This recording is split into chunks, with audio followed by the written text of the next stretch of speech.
এক পা ডান দিকেও নয়, এক পা বাঁ দিকেও নয়, শ্যামবাজার 5 পয়েন্টের ঠিক পাশেই বাবুলালদার মোমোর দোকানে পৌঁছে গেছিলাম আজ আমরা। আর বাবুলালদার মোমোর দোকান মানেই ভেটকি মাছের কথা সব থেকে আগে আসে।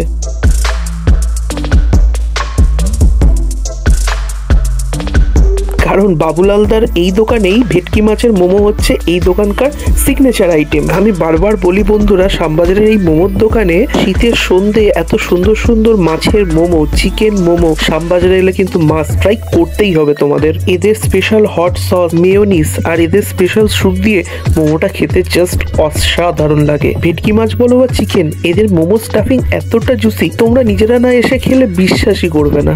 তারই মাঝখানে আমি খেয়ে নিই একটু ভেটকি মাছের মোমো, তারপর ফিরে আসি এই দোকানের দাদার সাথে একটু কথা বলে। তোমাদের দোকান কত বছরের হলো? 10-12 বছর। মোমোই আছে। মোমোর মধ্যে কি কি মোমো আছে তোমাদের দোকানে? Chicken momo, chicken cheese momo, veg momo, momo special. আর দাম কিরকম তোমাদের? ভেজ মোমো দাম রয়েছে 35 টাকা, চিকেন মোমো দাম রয়েছে 50 টাকা, চিজ চিকেন 60 টাকা, আর ভেটকি পিস 60 টাকা। সব 60 টাকার মধ্যে। এই হচ্ছে ওদের মেনু কার্ড, যেটা দেখলে বলার কোনো অপেক্ষাই রাখে না যে এইখানকার খাবার কতটা পকেট ফ্রেন্ডলি। আজকের মতো টাটা, বাই বাই। দেখা হচ্ছে নেক্সট ভিডিওতে আরো ইন্টারেস্টিং খাবারের খোঁজ নিয়ে।